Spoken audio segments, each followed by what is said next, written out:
Anyways, welcome and thank you so much for coming through. Thank you for having me. I just want to give you an overview of what this conversation is about, because as people in real estate, I'm sure they are asking themselves, what is a creative mind doing in a property industry related conversation?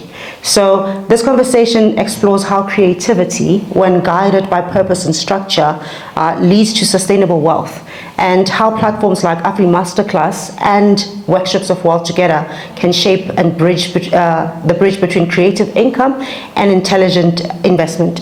This guy is a big guy in the creative space. I'm trying to get us clients, guys. All right. So. Every great visionary eventually needs a home, a foundation, and of course a future. And Afrimaster and Wow are proving that collaboration is key. I've been, I think, to two of Afrimaster conversation. Wow was actually born in an Afrimaster should I say Afrimaster session. Yes. Mr. Ndimande came and whispered. I don't even think he remembers. He came to whisper in my ears like, "Hey, Lelo, we need a property masterclass," and that's it. And for me, I think he's also a bit surprised because I went and I reacted.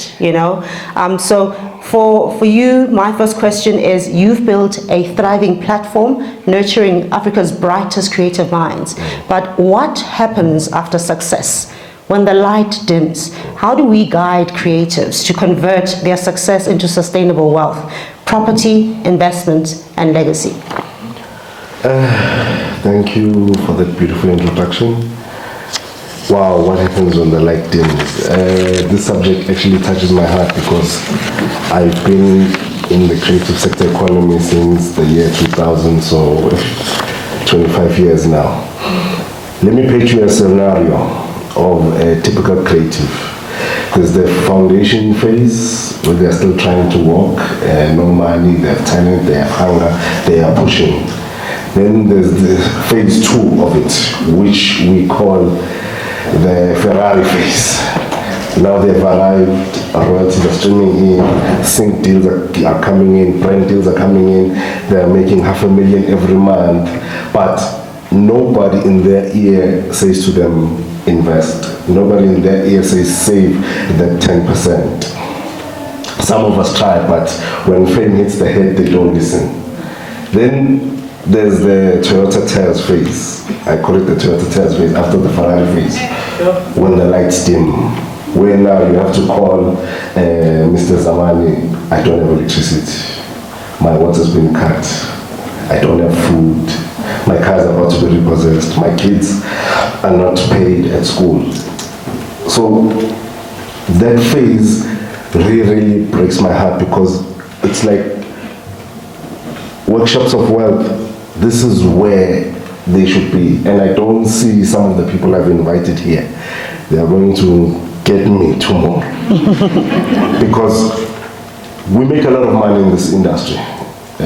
Trust me, we make a lot of money in this industry. I'll give you a typical example of just one CMO. We collected, I think, 1.2 billion rand in the last quarter in terms of royalties, which are nil time. And there are 4 different royalties that an artist can collect from. So there is money, there is cash flow. There's just no will, if I can put it like that, in people trying to invest. And how do we guide the creatives to convert their success into sustainable wealth? I think it's the shift of the mindset level. I think that's the biggest problem in the creative sector economy, is that the mindset is not about wealth, it's about riches. And that's a big difference. My mentor taught me that. He said, if you are rich, you're not wealthy, And we have to teach creatives to treat their creativity as an asset and not just a side hustle, because that's an asset to you in the long run.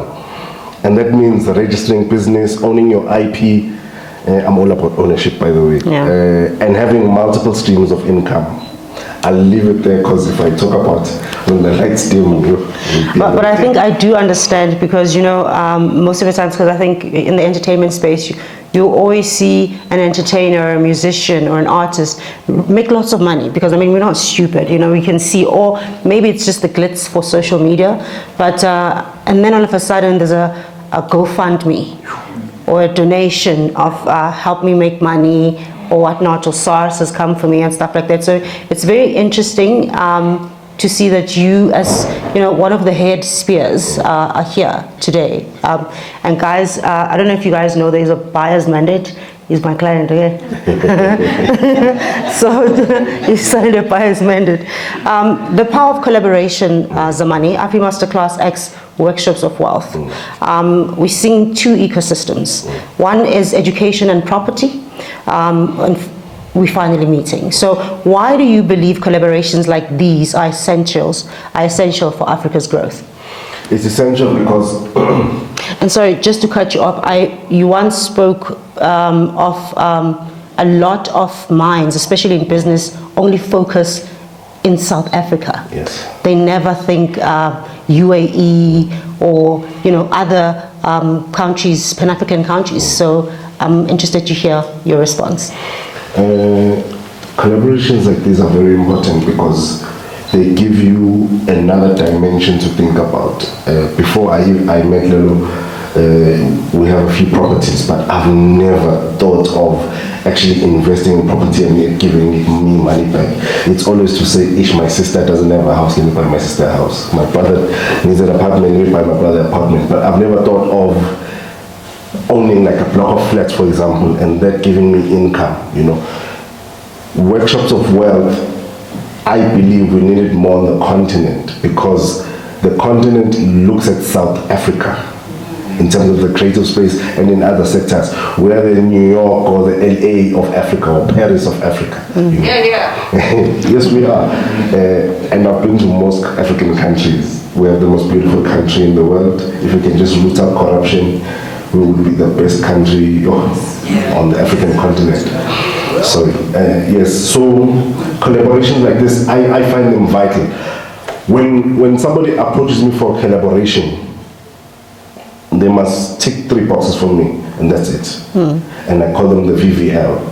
It's value, vision, and legacy. If you can't tick those 3 boxes, don't even come and talk to me, because that's what I'm about, you know. Sometimes my team always says, hey, but you've got so many collaborations. I'm like, it's needed. Because I wouldn't have known about that we have 1% of water. Now, hey, I need to go home and tell my kids, that swimming pool.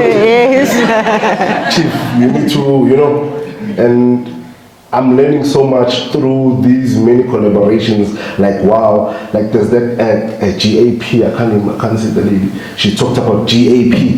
I didn't know that. Because for us, it was just, as I'm saying, maybe it was being too generous to say, there's a property I saw in Hillbrow, let's buy the thing.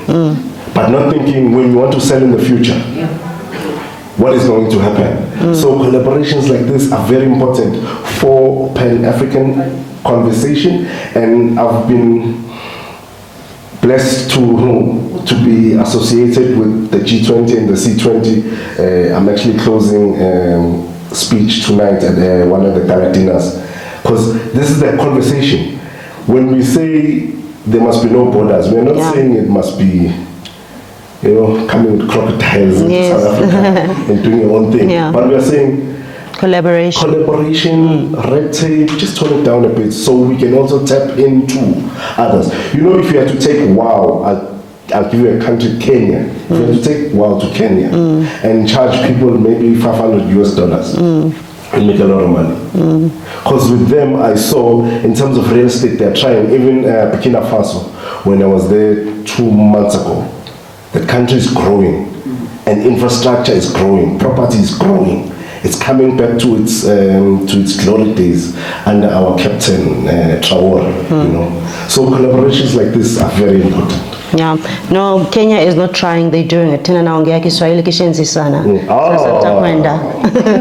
So let's talk about, you know, creativity and wealth building tools. So how can creativity itself become a blueprint for entrepreneurship and real estate development. I'm going to ask you two questions in one. Okay. I also want to know, what can creatives and property professionals learn from each other about collaboration, discipline, and legacy? I'm asking you this because I'm plugging my fraternity, my realtors, my legal, that we are going to be doing a investors network where we have rich people that he knows in a room, and we can bring our properties through collaborations and auction on that particular day, because his people buy the same day, okay? And it's cash is king. So my question again, just to refresh you, what can creatives and property professionals learn from each other about collaboration, discipline, and legacy? Yeah, no, she's not lying. Our network, they are very strong. Very, very strong. Not me, by the way. Just in case there's SARS.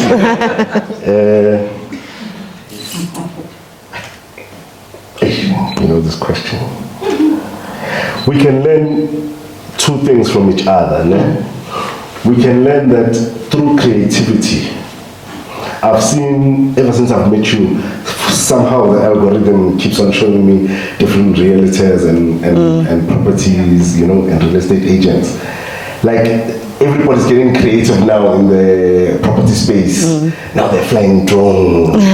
Now they're setting up the houses. Yeah. They hire cars from Faro to park outside to take photos, And for me, creativity is in everything that we do.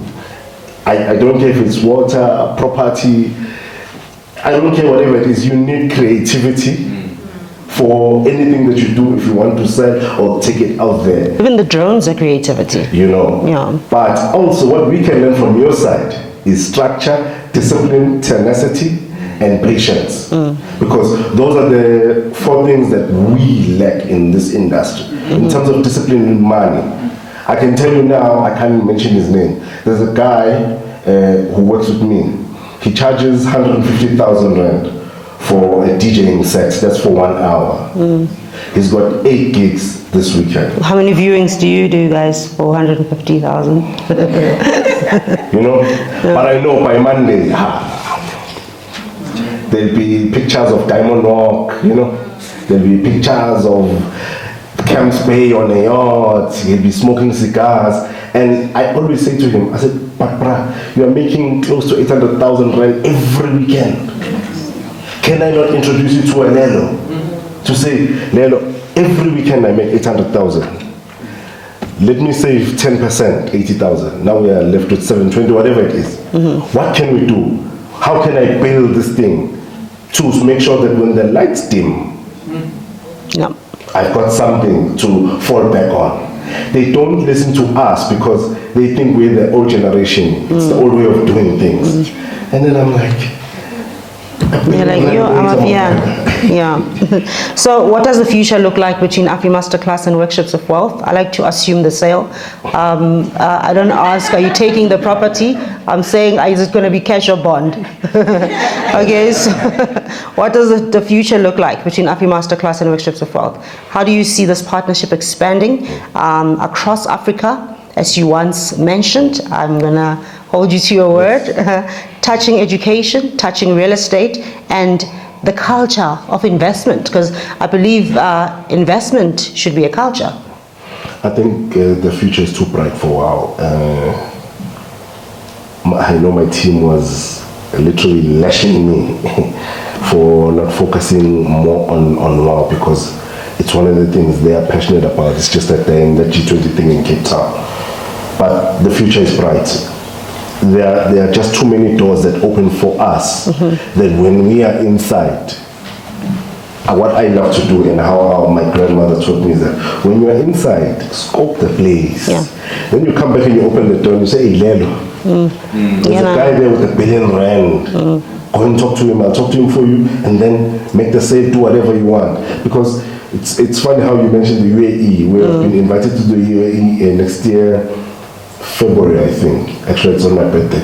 February next year, we'll be invited to the UAE to come and talk to a panel of investors. In September, we are going to BPI France. I know, I just assumed the same. We are going to talk to a panel of investors, because also what I've found in my travels is that nobody represents South Africa the right way in terms of investing, property. You know why I wanted to ask that question? There's a friend of mine who is into bioremediation.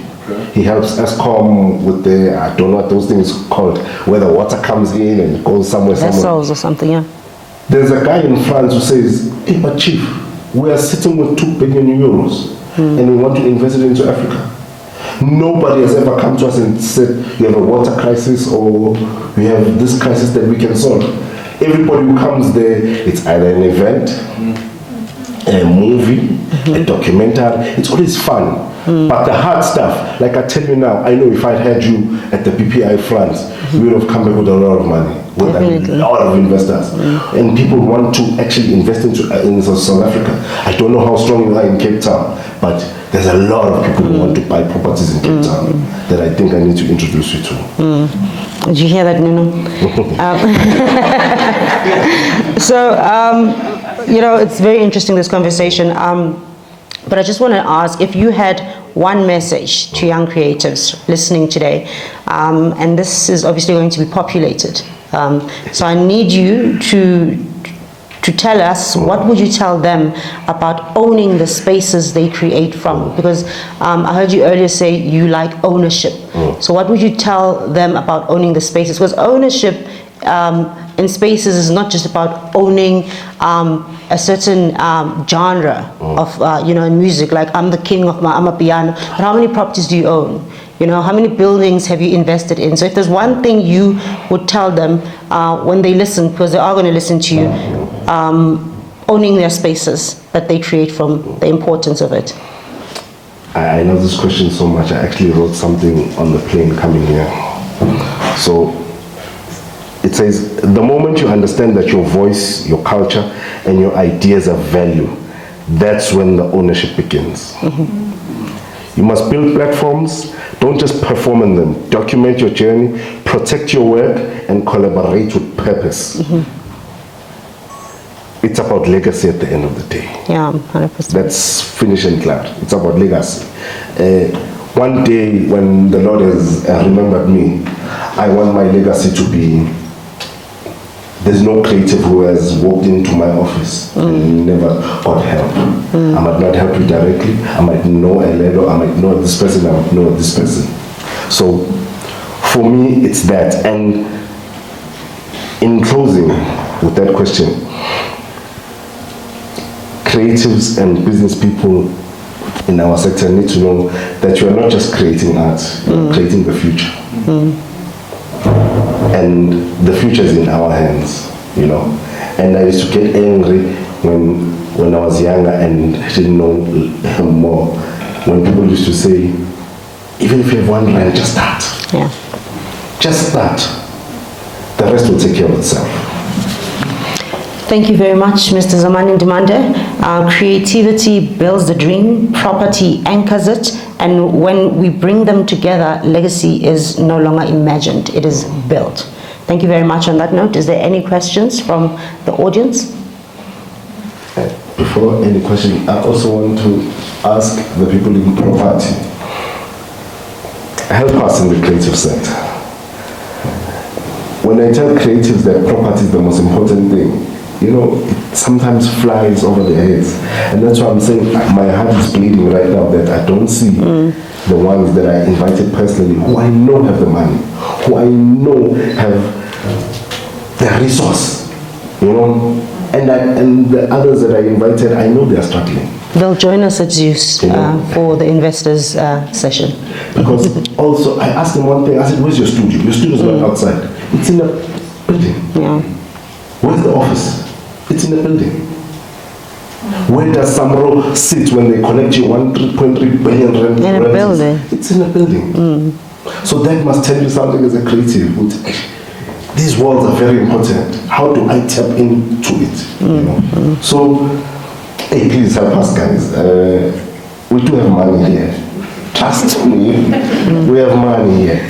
But the unconventional way of expending that money, we need to hear from you. You know? Like, I've been giving people the wrong advice for so many years, you know? Like, there's something you said that even if you are self-employed, you can get a I've been like, I want to go apologize for like 60 people when I live here, because I didn't have the information. Now I have the information to say, hey, even the township properties, there's a lady who said township property pays for a tower eco estate house, you know. I've been giving people the wrong information, and I need to go and apologize because of what I want. I'm sorry. I'm sorry. You know? So yeah, in closing, it's that, and God is good, guys, and money is great. Don't let them tell you anything else. Yeah. Whoever said money doesn't bring happiness clearly is a broke nigger. Do you have any questions? No, I just think it's Can we get the mic, please?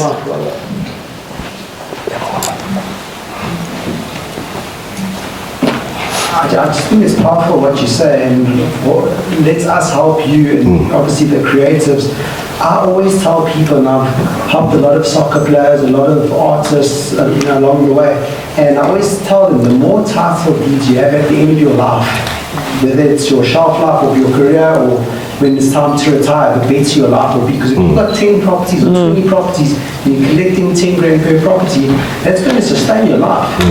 So, and if they're all paid up, it's in perpetuity. It's for the rest of your life that you're going to be earning. You lose one tenant, but you've got 20 properties, it's not really going to affect you if everything's paid off. So, for all the realtors in the room, just know that the more title deeds you have, the better your life, the better your life will be, and to get people to buy. 100%. Thank you for that.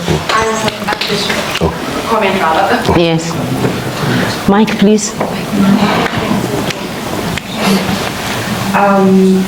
I think it's just fantastic what you've just shared. That is a nice perspective into the creative industry, and we do have knowledge in that aspect. But I suppose I'm putting myself out there, specifically to you and your company, and to anyone else that needs it. I do trainings and workshops as well, from a financial perspective as well. So I'm willing to come through to unpack knowledge, to answer their questions, whether it's one-on-one, whether it's in a room.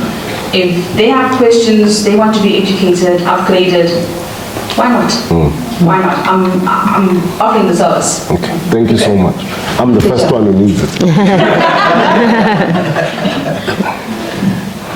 Sandra, please help with the mic. Shortly before I give the over the mic, I just wanted to say thank you to a gentleman on your station who's able to say, I have been giving people the wrong information, because a lot of times we don't actually admit when we do something wrong. I mean, let's say that I'm from Benoni Boxburg, and I've been in it for a long time, and I've done it wrong for many, many years as well, to a point where when I met Lelo online, I then changed my perspective on how to address people and how to put myself out there. But the important things I always say to people, God doesn't make any more land. So if you don't grab a piece of it now, you might wake up one day and there will be none of it. You know, so, and that is to every young person that's in the industry or in the world, to say you have to take up your piece as much as you can. You're not old when you're like 20, you're not young when you're 45, you can still do it. So for all of us that's trying to get a piece of land, I'm thankful to have, you know, having people like Lelo, who was like, you don't have any time left, just grab as much as you can and run with it. So yeah, just saying that God doesn't make more land, just grab. Take the land. Yeah, I always try to practice. I saw your message, by the way. I always try to practice, and I tell, you know, my realtors as well, my team, that you can't be a private agent. I mean, you're a private agent. Why are you not on social media? You know, I'm shy, I'm whatever. At the end of the day, I'm a very shy person. I think you know. At the end of the day, but when I'm in front of clients, like, hey, no shy, it's money. You know, but I always say, you can't be a private agent. You have to put yourself out there. And to be honest, you know, the things that we care so much about, people don't care. You know, people have their own things that's going on. People have their own lives. People have their own issues. They have their own problems. Put yourself out there. Put your best foot out there. You know, sometimes I'll think of something. Someone said something on my social media the other day. Lelo, how do you come up with these captions? I don't think. If it's happening in my head right there and there, I put it down, I write it down, you know. And if it's going to help somebody out there, I mean, that's good. But most of the clients in my career, I got them from social media because I talk about real estate. I relate real estate to reality. I relate real estate to life. If you are a person that loves fashion, related to fashion, get creative, you know. So yeah, I'm excited to see some of the people that are here today sharing. Okay, so this isn't really much of a question, it's more of me putting myself out there. It's for you, Mr. Ndimande. I have a project, a very big project that I've been working on since last year. And speaking for a more financial point of view, I would actually love for us to speak afterwards, for you maybe to try to be an investor and hear what I have to say. So is that okay? Yeah. It's like she wants my money. I'll see the plans, so please don't kill me. No, don't worry. Are we taking more questions or? I'll be back. Greetings to everyone who's here. My name is Muzinkosi. I'm a model. I'm also a businessman. So I got very intrigued when Mr. Ndimande said that it's very important that we get creators into such spaces, you know, from being in the space and from hosting webinars to seminars and events. I know it's such a difficult thing getting creatives to such rooms and getting them interested in such knowledge. So my question to you, Mr. Ndimande, and to you, Lelo, how do we make creatives interested in such events? How do we make them interested? I was hosting a webinar today with them and I was telling them about this. But you know, the interest is not so much. But as the Ndimande said, that you need to have other cash flows and you need to think of other things. And there's so much money in the creative space. But how do we get them interested in such events and in such knowledge? Because even what you're doing, Mr. Ndimande, with the Afrimaster class where you give them knowledge about the music industry, photography, but the interest is not that much, but it relates so much to them. So that's my key question. How do we get them interested in such knowledge and such events? Music, there's dancing and all of it. Obviously there's drinking, there's booze. People want to get intoxicated. So there's a difference, you know, and you need to make sure that you differentiate between knowing the right people in the room and the people that are here for the noise. But from my perspective, this is the beginning of getting those creatives into property investing, because first of all, as realtors, we want to sell to them because we want their money, let's just be honest. But also, we also want to educate because, you know, Africa deserves more ownership. Because if you look at the rental space versus the ownership space, the rental space is much bigger. People just love renting. And there's so much convincing of, oh, renting is good because then you get to move around and whatever, you know what I mean? But, and if you think about it, some of the wealthiest families, you know, from back in time, from times when we were not even thoughts in our parents' minds, they made their money from land acquisition. They made their money from property. In Kempton Park, in Glenmarais, there is a huge, I mean, I'm talking about Glenmarais in itself, is owned by one family. The real estate agents is the daughter and the daughter's daughter and the daughter's grandmother. You know what I'm saying? So you ask yourself, like, why are there more people not owning? So when I ask questions like the collaboration between Wow and Afrimaster class, that's what I'm talking about. We've got the right person, we can get the right people in the right room. We just need to make sure we are there. Yeah. My English is not good, guys, so you'll help me with the saying that says, I think you take the horse to the Yeah, water. but you can't make it drink. Yeah, you take the horse to the water. To Yeah. You know, in the 25 years experience, I've learned when you force somebody to do things, Yes. it's by the way. 100%. It's because I respect Mr. Ndimande, let me just go to this thing. But I'm more worried about you who took the initiative. Since some man's what cares? I give any text, Uber, you drove here. I'm more worried about you. When we started Afrimaster class, you won't believe, we only had 2 people. 2 people. And I had a panel of executives, you know, and one executive from Vodacom said to me, why you look so stressed? I'm like, there's nobody here. He's like, yeah, but there's 2 people here. I'm like, And we're talking to each other. you know? Yes. And he's like, no, these 2 people are actually the ones that you need to focus on. So if your webinar has 1 person, focus on that 1 person. Yeah. I always tell people, I make the example of Sjava. Sjava is the most brilliant performer I've ever seen in my life. I remember we went to gig in Free State, it was raining cats and dogs. In the crowd there were 3 people. And I was said to him, hey, let's cancel this thing. He said, no, we're not canceling. We are performing. These people took their time to come here. They got dressed up, they bought the tickets, they're here. Let's perform like there's 3,000 people. So don't be discouraged, my brother. If there's 1 person, 2 people in your webinar, assemble. If you need me, I'm better with communication. There's a lady's number I'm going to give to you. She's an executive assistant in our office. She knows how to get me. Or you can ask Lelo, we ask Tetis. You'll get me. But if you need assistance, we are there. Don't worry, we are there. May I got you? Just because you are here, I got you. That deserves a round of applause. All right, thank you very much. Sorry, just a final note, you brought so much hope in what you said, so I just want to say that, you know, for many creatives out there, putting an application together for a creative is very difficult because they have contracts upon contracts and it's about someone not giving up on them. So, I mean, for myself, collaborating with Lelo and so forth, we're looking forward to giving the education needed for those creatives to be advanced. Thank you so much. Thank you so much, Karen.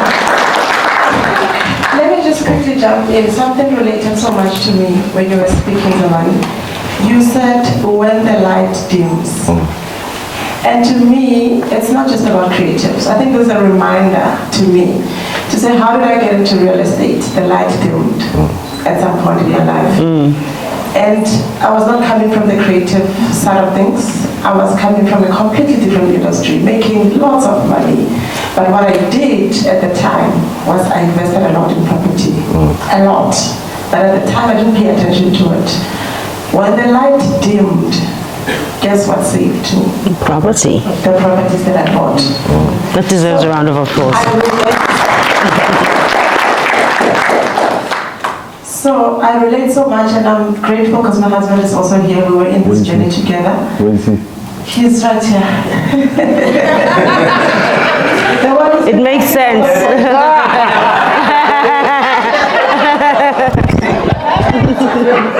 That's no, Baba. Okay, so I think what I wanted to say is the message that I'm getting from what you said is to remind those that are doing well that the light might dim. It's not just to remind the creatives. Yes. It's to remind everybody that we notice that might be doing well right now. That what's going to happen if that light dims. And just to add on that, focus on your own situation. Absolutely. Whatever is happening here or happening here, you can ask my team today, the roof may be falling. I don't notice. You know, there could be fire. I even say to my team today, I said, nobody talks to me unless the building is on fire and you're telling me which way to exit. Okay? Because I don't want any negativity. I ignore negative like it's a plague. You know, like it's the COVID. You know, so I think just to touch on that as well, that you said, focus on your own situation. Who cares who's doing what? You know, if it's not positive, if it's not helping you, it's hurting you.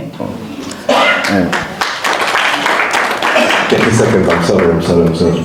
You know why I get touched about the light dimming? The light is dimmed on me, guys. Me, I've had SARS. You know that on the N1, when you look to the left, there's a building written large business center there, Mr. Mpona. There's a SARS building there, written large business center. Me, the light has dimmed. I've lost my houses, I've lost my cars, I've lost businesses, I've lost friendships, I've lost everything. God brought me to my knees. That's why when I say when the light dims, I know what I'm talking about. Because when that light dimmed, one thing that saved us, and I won't say playing, sorry God, but it was a decision that I made. We were driving in the Mhlanga Drive, BMW. You on off what's it when you going? There's a BMW on the right, then there's the left. I can't remember the road. Mr. Brembonet. Yes, by Lighthouse. We're driving past Lighthouse. I had a lot. And my then partner said to me, "Hey, I love this house." I said, "Let's buy it." He said, "Yeah, but it's 3 million." I said, "Let's buy this thing." Bought it and we moved on. When the light dimmed, people were expecting me to go back to the location. And then my partner reminded me, "Hey, don't you remember we have a house there?" Let's give the tenants 3 months notice and then we'll go back and nothing happened. So guys, the light does dim, trust me. I get worried when somebody's career is on a trajectory. People get happy, I get worried. Because I know they're going to hit a plateau very soon. When they hit the plateau, coming down. So he said it best. He said, when I fell the first time, I fell to the ground. But with knowledge and workshops like this, when I fell the second time, nobody could see because I had a cushion there. When I fell. So he also speaks of his cushion was his property in Stain City. Can't remember. Zimbali and Dainford. That was his cushion. So he could sell one and still keep the status quo. And I was asking, "Where's your husband?" Because into these things. It's very encouraging. Going to be billionaires like me one day.